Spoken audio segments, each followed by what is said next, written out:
This is question 12 part B from the Higher Engineering Science question paper from 2023.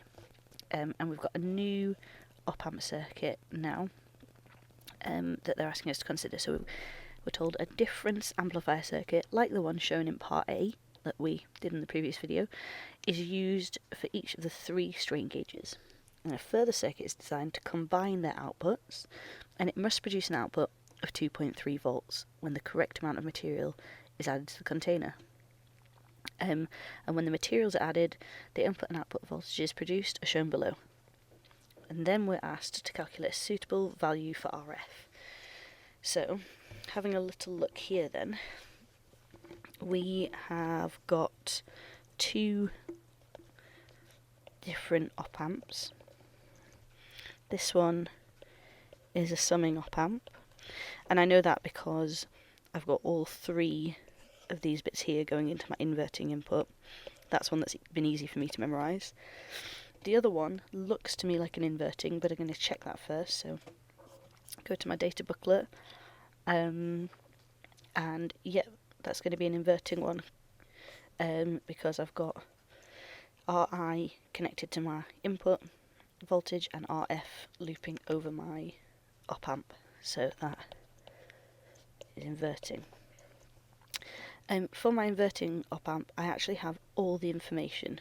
So I've got my Vout, I've got RF, I've got RI. And straight away, hopefully, your engineering brain should tell you that because RI and RF are the same, then my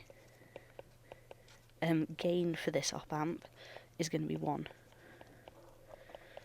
So for my summing op-amp, my gain is 1, and that shows that really that's just amplifying and inverting what I'm given.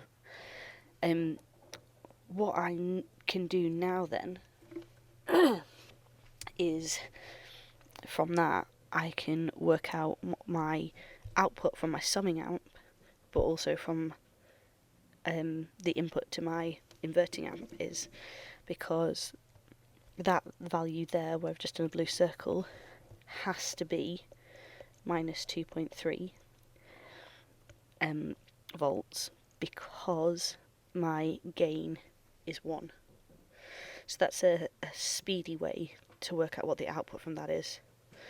Now, looking back then at our summing amplifier, there's going to be an equation that includes these values, and there's going to be a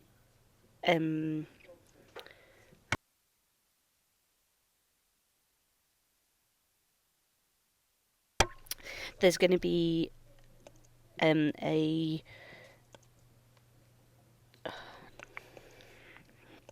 so looking at the summing amplifier then, there's going to be an equation that's going to include all these values and RF and Vout, so that I can work out what RF is. So I'll go back and look at my data booklet. Here we go. And here I'm told that Vout is equal to RF over RI. Oh no, sorry, that's difference. Summing. Okay, so my Vout is going to be the gain of one part times by the voltage of that input, and then the gain of the next bit. And I can work that out if you look at the bottom by saying that Vout is minus RF times the ratio of V1 over R1 plus V2 over R2, and that will be plus V3 over R3 as well. So see if I can remember that to write it down.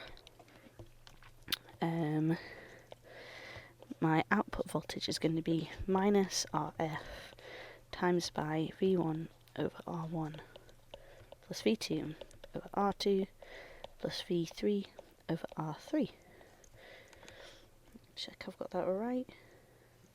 Yep. And handily now, I've got all the information I need. So the reason this is only 2 marks is because once you had correctly identified that V out of our summing amplifier is minus 2.3 volts, all the other information is given to you to put into the equation. Rather than rearrange this first, I'm going to put in the values that I know. So I'm going to say V out is minus 2.3 and that is equal to minus RF times by, I'm going to take the top voltage 0.32 as V1 divided by 33 plus 0.53 divided by 33 plus 0.47 divided by 33. And now I'm going to use my calculator to work some of those bits out so that I don't have to rearrange it all. I mean, if you want to be clever about the maths, firstly you can say that neither side has to be negative because there's a negative on both sides. And you could say that it's RF over 33 times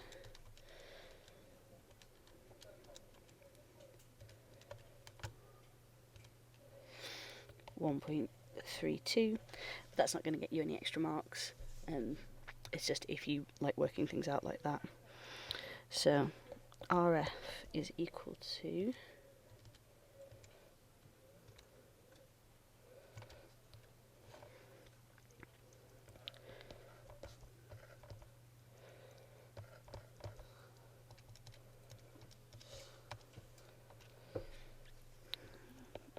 57.5 kilo ohms. So writing that out then to two significant figures, RF is equal to 58 kilo ohms. Might seem like a lot of work for 2 marks, but as long as you can identify the voltage at that point, everything else is given to you in the data booklet or in the question for you to answer this and get your 2 marks.